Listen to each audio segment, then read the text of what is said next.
Your home is supposed to be your fortress. It's the one place on earth where you can lock the doors, close the blinds, and completely lower your guard. When you hand the keys to that fortress to someone else, you are giving them total control over your sanctuary. You trust them with your privacy, your belongings, and your peace of mind. But what happens when the person you trust most uses that key to turn your personal sanctuary into a playground for absolute strangers? What happens when the bed you sleep in every night hides a secret so disgusting it makes your skin crawl just thinking about it? My name is Arthur, and I am a senior data analyst for a major logistics firm. My entire life revolves around patterns, numbers, and predictability. For the past 5 years, my career has demanded that I travel constantly, sometimes spending 3 to 4 days a week in hotels across the country. Because I was rarely home, and because I worked 70-hour weeks when I actually was, I decided to invest in my comfort. I bought a beautiful, secluded 4-bedroom house in a high-end gated community. It was my dream home, quiet, private, and pristine. To maintain this dream, I needed help. That's when I hired Maria. Maria came with glowing recommendations from 2 other executives in my firm. She was a quiet, polite woman in her late 50s with a warm, motherly smile and an immaculate work ethic. When I interviewed her, she assured me she understood the lifestyle of a busy professional. She promised to keep the house running like a well-oiled machine while I was gone. For the first 3 years, Maria was an absolute godsend. I paid her a premium salary, almost double the market rate, because she earned every single penny. I would leave for a business trip on Tuesday, leaving behind a sink full of dishes and a messy bedroom, and return on Friday to a house that smelled of fresh lemon and lavender. My laundry was perfectly folded, the fridge was restocked with my favorite meals, and the hardwood floors were so clean you could see your reflection in them. I gave her the master alarm code, a key to the front door, and a blank check of trust. I genuinely viewed her as a part of the family. But looking back, that's exactly what made her plan so brilliant. She built a flawless illusion of perfection, ensuring I would never, ever question her. The illusion started to crack exactly 4 months ago. In my profession, you are trained to notice anomalies. If a number in a spreadsheet is off by a fraction of a percent, my brain flags it. I couldn't help but apply that same analytical mindset to my environment. It started with the smallest, most insignificant details. Details that a normal, exhausted homeowner would completely ignore. One Friday evening, I came back from a grueling trip to Chicago. I dropped my bags in the hallway, walked into the master bathroom to take a shower, and stopped. My expensive, custom-ordered sandalwood body wash, a bottle I had just opened the week before, was half empty. I stood there, staring at it. I live alone. Maria has her own supplies in the utility closet. Why would half a bottle of men's body wash disappear in 4 days? I brushed it off. I told myself it must have leaked, or maybe I was just misremembering. But the seed of doubt had been planted. 2 weeks later, the anomaly happened again. This time, it was my thermostat. I am incredibly particular about the temperature in my house. I always leave it set exactly at 68 degrees when I travel. When I walked in the door, the digital display read 74 degrees, and the system was running on hold, meaning someone had manually overridden my preset schedule. Maria knew my rules about the HVAC system. She knew never to touch it. Then came the smell. I was lying in my bed, my expensive king-sized mattress with high thread count Egyptian cotton sheets, trying to fall asleep. As I turned my face into the pillow, a scent hit me. It wasn't the smell of Maria's lavender detergent. It was a heavy, sweet, cheap perfume. The kind of perfume that lingers in a cheap nightclub.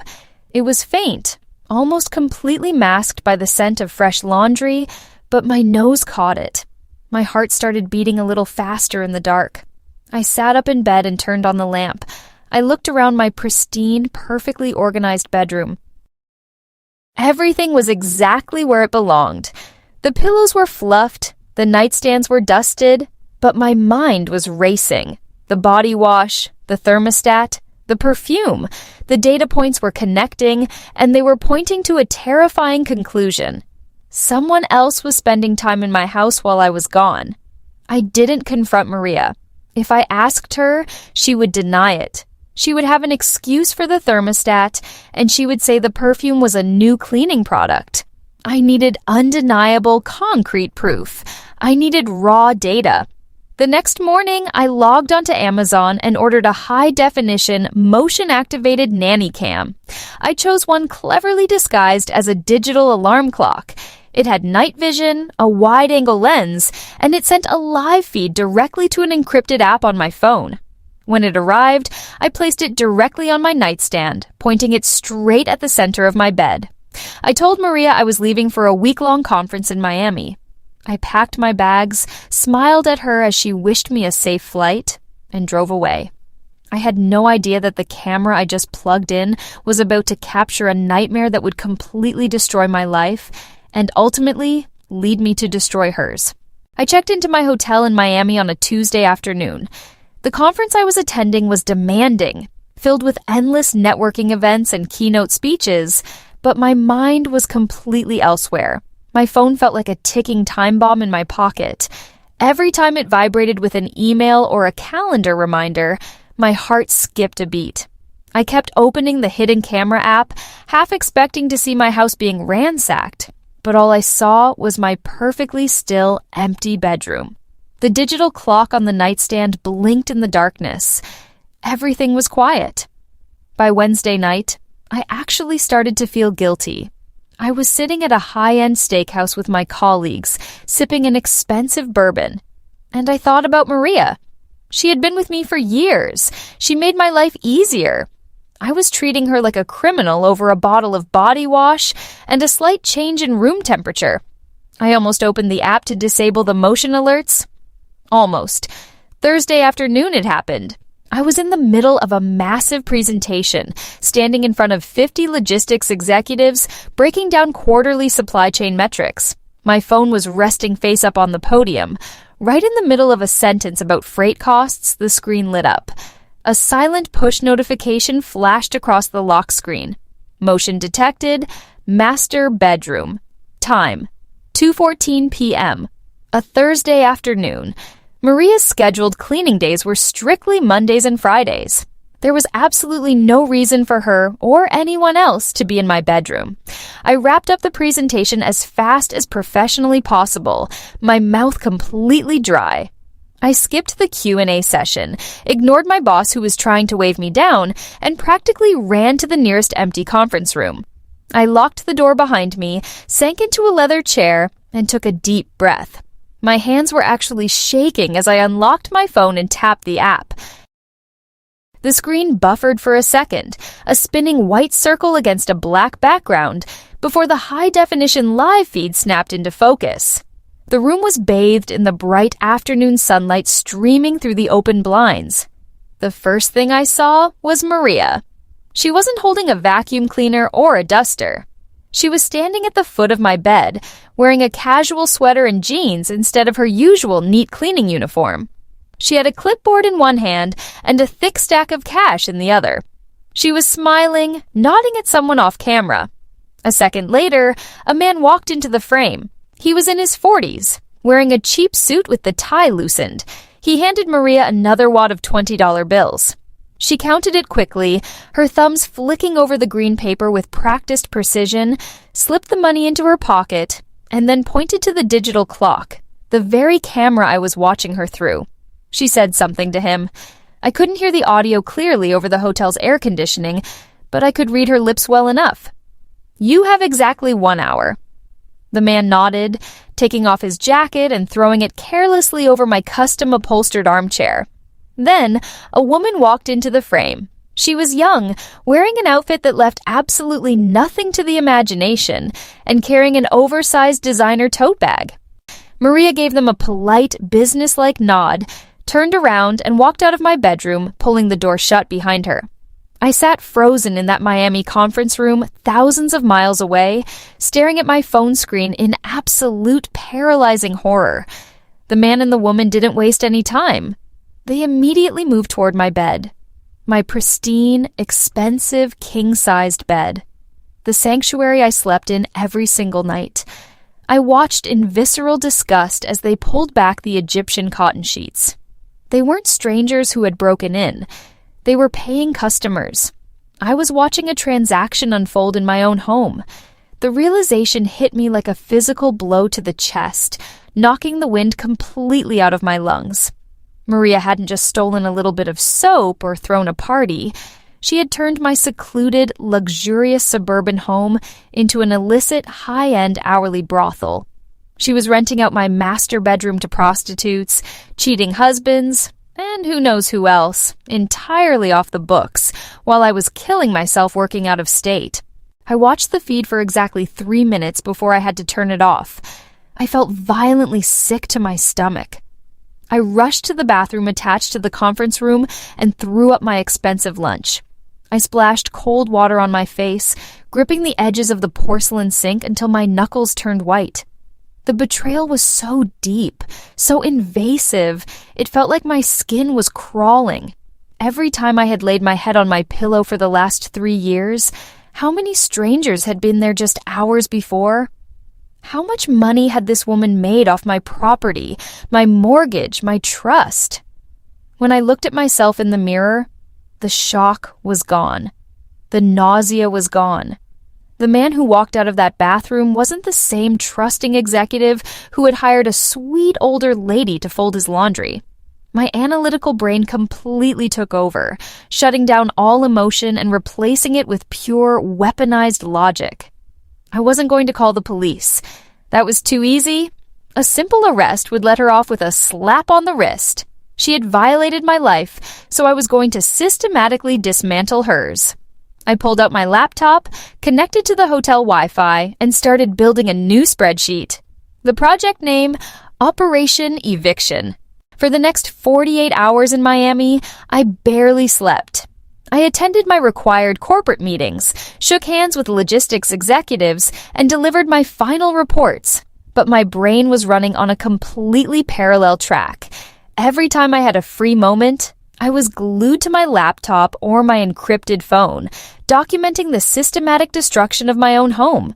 The hidden camera in my bedroom was motion activated, which meant it created a perfect, time-stamped log of every single entry and exit. I didn't treat it like a betrayal anymore. I treated it like a data set. I opened a massive Excel spreadsheet and began categorizing the variables. I created columns for the date, the exact time of arrival, the duration of the stay, and a physical description of the clients. By Friday morning, I had logged 14 distinct individuals, 14 complete strangers in my sanctuary in just 3 days. Maria was running a high-volume, highly efficient operation. Based on the cash I had seen exchanged on the initial live feed, typically $200 or $300 per session, I ran a quick financial projection. If she was operating at this capacity every time I left town, which was roughly 2 weeks out of every single month, she was pulling in anywhere from $8,000 to $12,000 in untaxed illicit cash. She was building a small empire, using my house, using my electricity, my water, my custom-built mattress, and my complete peace of mind. But I needed more than just video evidence to completely annihilate her. A video could get her arrested for trespassing or promoting prostitution, but she could easily post bail, hire a decent defense lawyer, and disappear into the wind. I wanted to dismantle her entire life. I wanted to burn her financial safety net to the ground. As a senior data analyst, I have access to premium background check software and public record databases that the average person doesn't even know exist.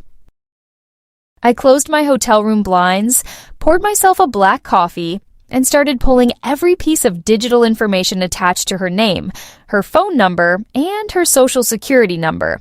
What I found made my blood boil all over again. The sweet, modest woman who drove a battered 10-year-old Honda Civic to my house every week was a complete phantom. The Civic was registered to her sister.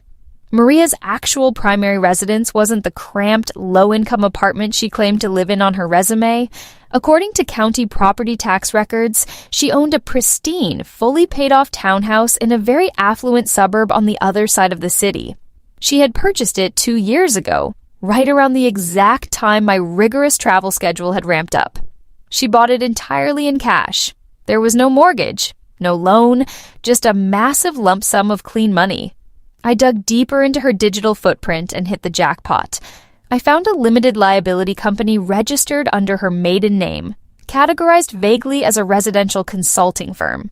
It was a classic textbook shell company. She was funneling the massive amounts of cash she made from pimping out my master bedroom, depositing it into this LLC under the guise of consulting fees, and using it to buy luxury real estate. She was laundering money right under my nose. It was brilliant, and it was entirely illegal. The IRS doesn't necessarily care if you run a brothel, but they care deeply if you don't pay federal taxes on a 6-figure illicit income. By the time my flight boarded for the trip back home on Friday afternoon, my dossier was complete. I had gigabytes of high-definition video footage safely backed up to an encrypted offshore cloud server. I had a 90-page document detailing her shell company, her property records, and a perfect financial model of her blatant tax evasion. I had enough hard evidence to put her in federal prison, seize her assets, and leave her with absolutely nothing. But the hardest part was still ahead of me. I landed late Friday night. The plan required me to be completely, terrifyingly calm. I had to walk into my house, look at the bed where I knew strangers had been sweating just hours before, and sleep in it. I had to wake up the next morning, drink the coffee she would cheerfully brew for me, and look her directly in the eye with a warm, appreciative smile. I had to play the role of the clueless, overworked executive for just a little while longer. The trap was fully constructed. Now, I just had to wait for her to step directly into the center of it. The flight back to my city was pure agony. Every minute in the air felt like an hour, my mind obsessively replaying the footage I had captured on my phone. When my airport taxi finally pulled up to my driveway, the house looked entirely peaceful. The manicured lawn was green, the porch lights were glowing warmly, and the expensive modern architecture looked like a magazine cover. I unlocked the heavy oak front door, and immediately, the crisp scent of lemon polish and lavender detergent hit my senses. It was the smell of a perfectly kept home. Maria was in the kitchen, meticulously wiping down the imported marble countertops with a microfiber cloth. Hearing the door, she turned around, her face instantly breaking into that warm, motherly smile that I used to find so deeply comforting. "Welcome home. How was the conference in Miami?" she asked, her voice dripping with absolute practiced sincerity. It took every ounce of professional discipline I possessed not to drop my leather briefcase and scream at her. I had to press my fingernails sharply into the palms of my hands to maintain my composure. I forced a tired, corporate smile, loosening my coat. "Exhausting, Maria. Thank you. The house looks absolutely wonderful, as always." She beamed with pride, completely unaware that I had spent the last 3 days mapping out the total destruction of her entire existence. That first night back was psychological torture. I couldn't bring myself to even step foot inside the master bedroom.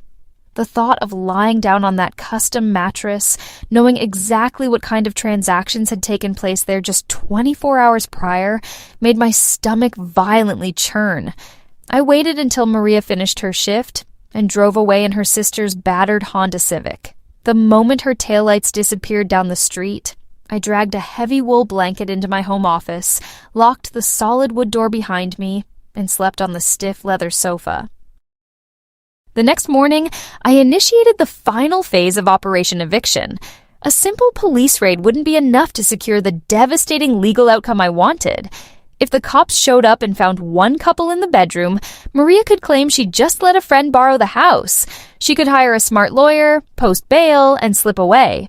I needed to catch her operating a massive, undeniable enterprise. I needed multiple clients, cash actively changing hands, and an undeniable paper trail. I needed a grand finale. On Monday morning, I walked into the bright, sunlit kitchen where Maria was preparing my morning espresso. "Maria," I said, keeping my tone perfectly casual and exhausted. "I have some unexpected news. My logistics firm is sending me to our London office to oversee a massive corporate merger. I leave this Friday, and I am going to be gone for 2 full weeks." Her eyes widened, and for a fraction of a second, a tiny, greedy micro-expression flashed across her face. A month ago, I would never have noticed it. But now, I saw the raw, unfiltered dollar signs reflecting in her pupils. 2 entire weeks of an empty, luxurious house was an absolute goldmine for her illicit business. It was the biggest window of opportunity she had ever been given. "Oh my goodness," she said, placing the delicate espresso cup on the counter with a sympathetic sigh. "That sounds like a wonderful opportunity, but so tiring for you. Please do not worry about a single thing here. I will make sure the property is perfectly maintained and secure while you are in Europe." I took a slow sip of the dark, bitter coffee, maintaining my completely clueless facade. "I know you will, Maria. I trust you completely."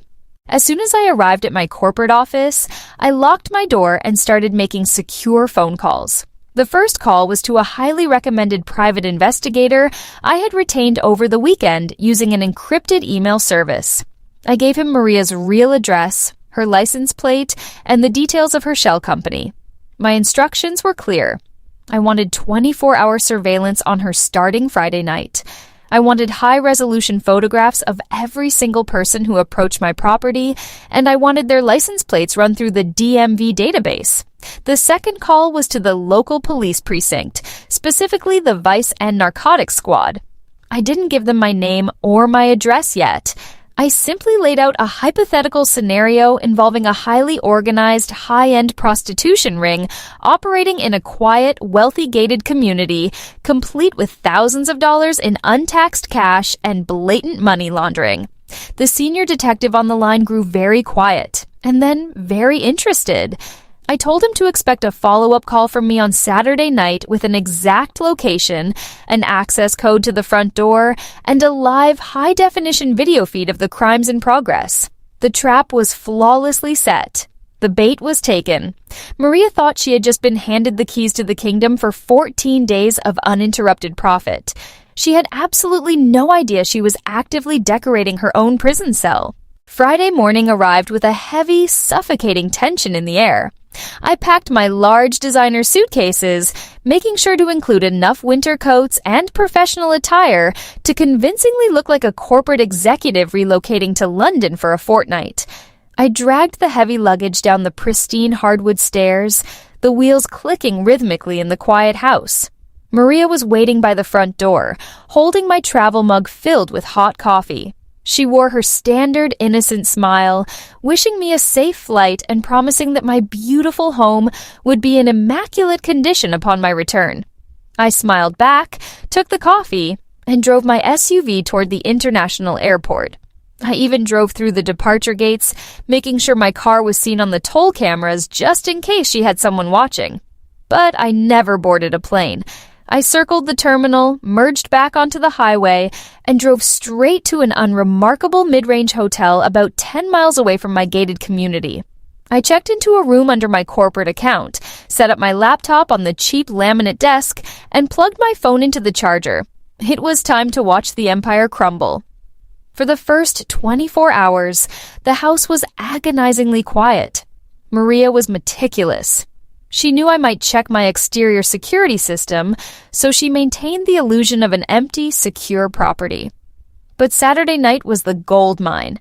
At exactly 8 in the evening, my encrypted messaging app pinged. It was the private investigator I had hired. He was parked 2 streets over in a dark, unmarked sedan. He sent a burst of high-resolution photos. The first showed Maria's battered Honda Civic pulling into my driveway. The second photo, taken 20 minutes later, showed a sleek black Mercedes parking on the street. 2 men in expensive suits got out and walked up to my front door. My laptop screen illuminated the dark hotel room as the motion alert from my hidden bedroom camera finally triggered. I opened the live feed. The master bedroom was completely transformed. Maria had lit my expensive scented candles and laid out fresh towels on my custom armchair. She was standing by the door, greeting the two men as they walked in. She was holding a leather ledger and a thick stack of cash. She wasn't just facilitating a transaction, she was hosting an entire coordinated event. Within the next hour, the private investigator logged 4 more luxury vehicles arriving at my property. The hidden camera captured a rotating cast of individuals using my personal sanctuary as a revolving door for illicit activities. They were drinking my high-end liquor, dirtying my sheets, and paying Maria hundreds of dollars in crisp bills for the privilege. I watched the feed until the activity reached its absolute peak. At 11:30, there were at least 6 people inside my house. The cash had been exchanged, the illegal activities were in full swing, and Maria was sitting in my living room, casually sipping a glass of my imported wine while she managed the door. It was the undeniable proof I needed. It wasn't just a one-off mistake, it was a highly organized, highly lucrative criminal enterprise operating right inside my fortress. I picked up my phone and dialed the direct line to the vice detective I had spoken with earlier in the week. He answered on the second ring. I kept my voice completely cold, clinical, and authoritative. I gave him my exact address in the gated community. I provided him with the master override code for the electronic front door lock. I told him there were currently 6 individuals engaged in organized prostitution and illegal narcotics use on the premises, managed by a woman named Maria who had thousands of dollars in illicit, untaxed cash sitting in a leather ledger on my kitchen island. The detective asked me how I was so certain of the exact details. I emailed him the secure link to the live, high-definition camera feed broadcasting directly from my master bedroom. There was a long, heavy silence on the other end of the line as he opened the link and watched the blatant crimes unfolding in real time. Then, I heard the sharp, unmistakable sound of a police radio clicking on. He didn't ask any more questions. He simply told me that multiple units, including a tactical vice squad, were 3 minutes out. I hung up the phone, leaned back in my cheap hotel chair, and watched my laptop screen. The trap hadn't just snapped shut. It was about to shatter her entire world. The minutes ticking by in that sterile hotel room felt like hours. I sat perfectly still, my eyes locked onto the glowing screen of my laptop. The private investigator I hired was still parked down the street, sending me rapid-fire text messages as the situation escalated. 3 marked cruisers just killed their headlights at the end of the block, he wrote. 2 unmarked tactical vans pulling up to your driveway. They are staging at the perimeter. I didn't reply. I just toggled between the live feeds of my hidden bedroom camera and the security camera I had installed in the main hallway. Inside my beautiful, violated home, Maria was entirely oblivious. The hallway camera showed her sitting comfortably on one of my expensive Italian leather bar stools at the kitchen island. She was humming a quiet tune, meticulously organizing a thick stack of $20 and $50 bills into neat little piles next to her leather ledger. She looked like a small business owner closing out a successful register for the night. Upstairs, the hidden camera in my master bedroom broadcasted a chaotic, disgusting scene of 2 strangers occupying my personal space. The contrast was nauseating, but the anticipation of what was about to happen kept my hands perfectly steady. Then, it started. It wasn't a loud, dramatic breach with a battering ram. It was completely silent and terrifyingly efficient. Through the hallway camera's audio feed, I heard the sharp, distinct electronic beep of my front door's smart lock. The police didn't have to kick the heavy oak door down because I had given the vice detective the master override code. The door swung open smoothly, and the hallway was instantly flooded with heavily armed, armored officers from the vice and narcotics squad. Maria's reaction was something I will never, ever forget. She froze, the humming dying instantly in her throat. She dropped a stack of bills, the green paper fluttering down onto the pristine marble floor. She didn't scream. She didn't run. She just sat there in absolute paralyzed shock as 6 officers swarmed the kitchen, loudly commanding her to put her hands flat on the island and step away from the money. The look of utter bewilderment on her face was priceless. She had orchestrated this illegal enterprise with such arrogance, truly believing she was a criminal mastermind, and now her fortress had been breached without a single alarm going off. As two officers aggressively secured Maria in heavy steel handcuffs, reading her Miranda rights over the chaos, the rest of the tactical team surged up the hardwood stairs. I switched my laptop view back to the master bedroom feed. The heavy wooden door of my sanctuary was kicked open so hard it rebounded off the wall. The officers stormed in, their heavy tactical flashlights cutting through the dim, romantic lighting Maria had so carefully arranged. The panic that erupted on the screen was absolute poetry. The two individuals in my bed scrambled violently, screaming and throwing their hands in the air, desperately trying to cover themselves with my expensive Egyptian cotton sheets. The officers were yelling clear, deafening commands, forcing them onto the floor amidst the scattered designer bags and discarded clothes. The sheer humiliation and terror radiating from the screen washed over me like a wave of pure, cold justice. Downstairs, the detective in charge was systematically bagging the evidence. Through the high-definition microphone, I heard him questioning Maria. He asked her who owned the property. With a trembling, panicked voice, she lied. She told him she was the homeowner. She claimed it was a private party and they had no right to be there. The detective pulled a printed document from his tactical vest, the property deed I had emailed him an hour prior, and held it right in front of her face. He told her they knew exactly who owned the house. They knew exactly what she was doing, and they had been watching her do it live. At that exact moment, Maria looked up. She looked around the kitchen, her eyes frantically darting to the ceiling corners, the smoke detectors, the decorative vases. The horrifying realization finally struck her. She wasn't just busted by a random neighbor's noise complaint. She had been surveilled, outsmarted, and completely destroyed by the woman she thought was just a clueless, overworked executive. I watched her knees literally buckle as an officer dragged her out of my front door, her lucrative criminal empire collapsing into dust under the flashing red and blue lights of the police cruisers. I did not return to my house that night. I stayed in my unremarkable hotel room, closed my laptop, and slept more soundly than I had in 3 years.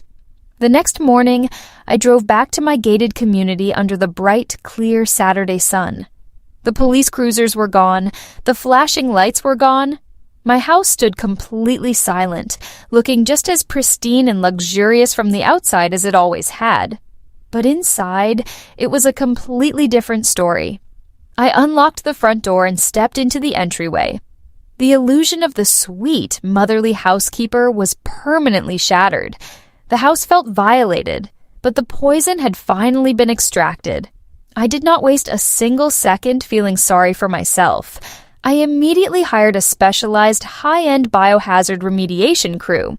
I instructed them to strip the master bedroom down to the bare floorboards. I threw out the custom king-sized mattress, the expensive Egyptian cotton sheets, the upholstered armchair, the imported rugs, and even the bedside lamps. I paid a premium to have every square inch of that room chemically sanitized and repainted. It cost me thousands of dollars to replace everything, but it was worth absolutely every penny to completely erase Maria's filthy enterprise from my sanctuary. On Sunday morning, my phone rang. It was a collect call from the county jail. I accepted the charges out of pure curiosity. It was Maria.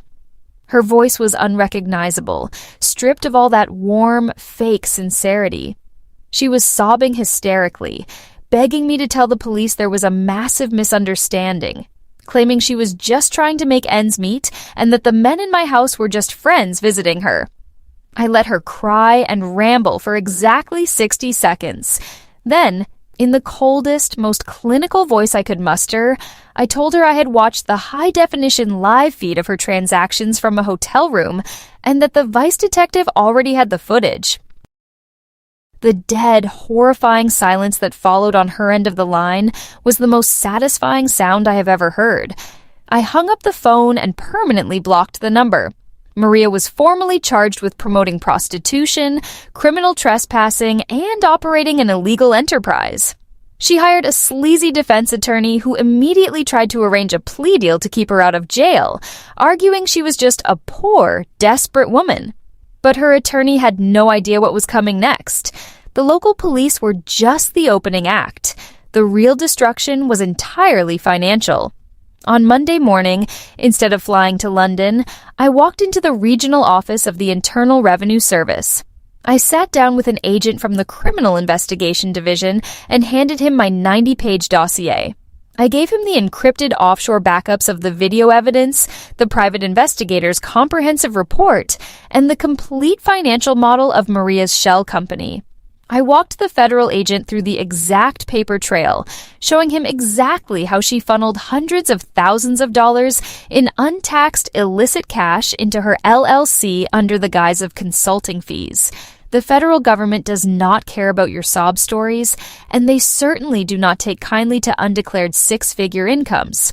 Within 3 weeks, the IRS and the FBI launched a joint investigation into Maria's finances. Because she had purchased her pristine, affluent suburban townhouse using the dirty money generated from my master bedroom, the federal government seized the property under civil asset forfeiture laws. Her bank accounts were frozen entirely. Every dime she had painstakingly hoarded from her illegal enterprise was drained to pay massive tax evasion penalties and federal fines. She lost the townhouse. She lost her shell company. Her sister cut all contact with her after the battered Honda Civic was impounded as evidence. Maria went from believing she was a wealthy, untouchable criminal mastermind to being an absolutely penniless felon facing serious federal prison time for money laundering and tax evasion. She was left with nothing but the orange jumpsuit on her back. My home is quiet again. I still travel extensively for my logistics firm. I still analyze complex data sets, and I still demand absolute perfection in my life, but I no longer employ a housekeeper. I clean my own pristine marble countertops. I also installed a state-of-the-art military-grade security system with hidden internal cameras that I monitor myself from anywhere in the world. People who know the story sometimes ask me how I could be so ruthless, how I could completely destroy an older woman's entire life without a shred of guilt. My answer is always exactly the same. I didn't destroy her life. I simply collected the data and submitted the final report. She made the calculations, she took the risks, and ultimately, she balanced her own ledger. Thank you for listening to Unsaid Stories. Remember to lock your doors and always verify who holds the keys to your sanctuary. Until next time.